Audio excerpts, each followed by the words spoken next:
Hey everyone, welcome to our first ever weekly roundup, where we're going to recap the biggest news from the world of business, finance, and real estate investing from the last week, all in under 5 minutes. My name is Dave Meyer. I'm the Vice President of Data and Analytics at BiggerPockets, and I'm excited to share with you 3 big pieces of news from this past week. Number 1, the Biden administration has proposed raising the capital gains tax for long-term capital gains from 20% to 39.6%.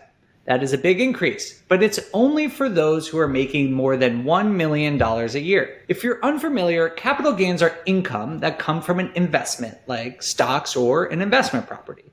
Traditionally, they have been taxed at a much lower rate than regular income. Right now, it's between 15 and 20% depending on your total income. Proponents of the change say there are 2 benefits. First, raising capital gains tax will raise revenue to pay for educational programs like free community college, healthcare for children, and universal pre-kindergarten. Secondly, it would level the playing field. Because capital gains taxes are lower than most income tax brackets, and because it only applies to investment income, it means that Americans who get a lot of income from investments, who are people who tend to skew wealthier on the economic spectrum, wind up paying a lower tax rate than those who don't. Opponents of the proposal say that raising capital gains taxes will reduce the incentive to invest because the tax on all profits will be higher.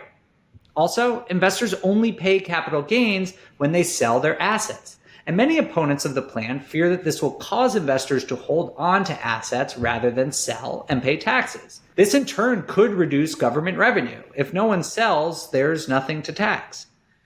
This idea, raising capital gains tax, is still just an idea. It hasn't yet been brought up in Congress, and it's unclear if there is enough political backing for this proposal to become law. If it does pass, the bottom line here is that it won't impact most people because it only applies to people making more than $1 million per year. But if you are one of the lucky few making more than $1 million a year, this could have an impact on your tax bill going forward. All right, number 2 this week, a new chapter in the ongoing legal battle over the eviction moratorium has unfolded. Back in September 2020, the CDC issued an eviction moratorium in an effort to curtail the COVID-19 crisis, stating that, quote, scientific evidence shows that evictions exacerbate the spread of COVID-19, end quote. Basically, the CDC's position is that evictions will make the COVID crisis worse, and they don't want to have a homelessness crisis during the pandemic.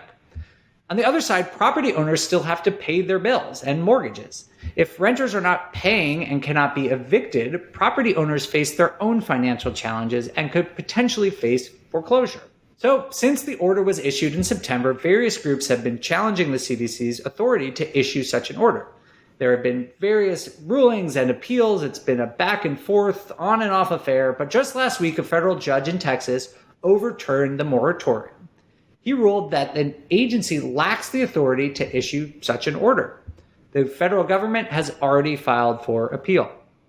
Regardless of what happens in this case, it's not likely to have a huge impact on landlords or renters.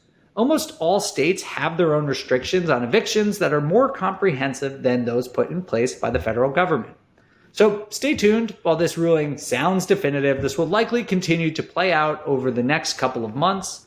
In the meantime, pay attention to the rules your state or local government may have implemented. For our last story this week, we have good news from the housing market.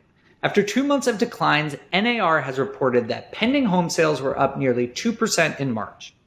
Pending home sales are properties that are under contract but have yet to close. This is good news because it shows that inventory is starting to recover, albeit modestly. Sure, if you own a bunch of properties and aren't trying to buy right now, you're probably very happy with the state of the housing market and with the appreciation you've seen over the last year. But if you're a home buyer or investor trying to get into the market, it is rough out there.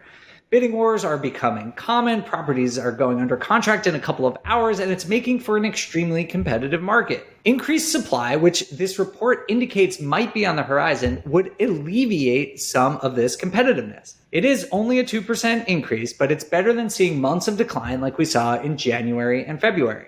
Further increases in pending sales over the coming months could cool the housing market to a more traditional level of activity and appreciation in the second half of 2020. All right, that is it for our first market recap. I hope you guys enjoyed this. This is a test. It's a brand new idea.